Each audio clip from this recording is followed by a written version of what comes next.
Hello welcome back to my YouTube channel. ಇವತ್ತು night ಡಿನ್ನರ್ಗೆ ಪನ್ನೀರ್ ಪರೋಟ ಮಾಡೋಣ ಅಂತ ಹೇಳಿ ರೆಡಿ ಮಾಡ್ಕೋತಾ ಇದ್ದೀವಿ.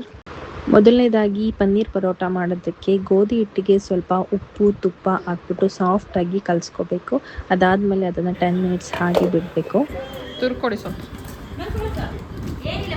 ಏನು ತಿಂತಿಲ್ಲ ಅವರು. ಜಸ್ಟ್ ಏನಿಲ್ಲ, ಅದು ಮಲ್ಕ ಹಾಕ್ತೀನು. ಮಲ್ಕ ಬರಜ ಮಲ್ಕ 4 ಸ್ಪೂನ್ ಪಾಪು. ಚಿಕ್ಕು ಏನು ಮಾಡ್ತಿಲ್ಲ. ತಿನ್ನಿಸ್ರಿ ಅವಳಿಗೊಂಚೂರು. ಚೀ ಚೀ ಚೀ ಚೆನ್ನಾಗಿದೆ ತಿನ್ನು. ಮಲ್ಕ ಬಾ. ತಿನ್ನು ಬೇಗ, ನಾವು ಹೋಗೋಣ. ಸ್ಟಫಿಂಗ್ ರೆಡಿ ಮಾಡ್ಕೊಳ್ಳೋದಕ್ಕೆ ಫಸ್ಟು ಪನ್ನೀರನ್ನ ತುರ್ಕೊಂಡು ಅದಕ್ಕೆ ಪೆಪ್ಪರ್ ಪೌಡರ್, ಖಾರದ ಪುಡಿ, ಉಪ್ಪು, ಕೊತ್ತಂಬರಿ ಹಾಕ್ಬಿಟ್ಟು ಮಿಕ್ಸ್ ಮಾಡಿ ಇಟ್ಕೋಬೇಕು.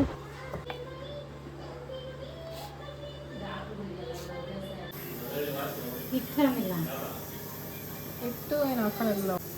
ಫಸ್ಟು ಗೋಧಿ ಹಿಟ್ಟು ಕಲಸಿಟ್ಟು 10 ಮಿನಿಟ್ಸ್ ಆಯಿತು. ಅದಕ್ಕೆ ಸ್ಟಫಿಂಗ್ನ ಫಿಲ್ ಮಾಡಿಬಿಟ್ಟು ವೀಡಿಯೋದಲ್ಲಿ ತೋರಿಸ್ತಿರೋ ಥರ ಅದನ್ನು ಕ್ಲೋಸ್ ಮಾಡಿಬಿಟ್ಟು 1-2 ಸಲ ಲಟ್ಟಿಸ್ಕೋಬೇಕು.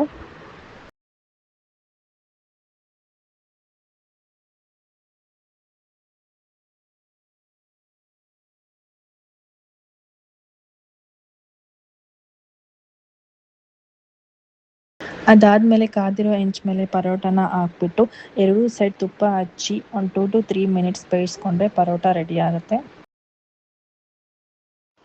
ಪರೋಟ ಜೊತೆಗೆ ಮೊಸರು ಕಾಂಬಿನೇಷನ್ ತುಂಬಾ ಚೆನ್ನಾಗಿರುತ್ತೆ ಚಟ್ನಿಗಿಂತ. ಅಷ್ಟೆಲ್ಲ ಅಪ್ಪನೇ ಇಟ್ಕೊಂತು. ಮೊಸರು ಚಂದ ಇದಕ್ಕೆ. ಮೊಸರು ಆಲೂ ಪರೋಟ ಇವಕ್ಕೆಲ್ಲ ಮೊಸರು ಚಂದ. ಹೌದು, ಕ್ಯೂಲ್ ಇದೆಯಾ? ತಾಳಿ ಪಿತ್ ವಿಡಿಯೋ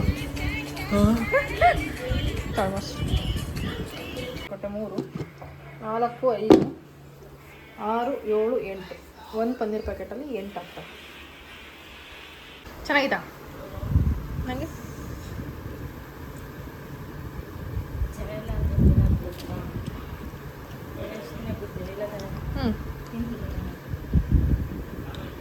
ಮೊಸರು ಅಂದ್ಕೊಂಡಿತ್ತು. ಚೆನ್ನಾಗಿದೆ.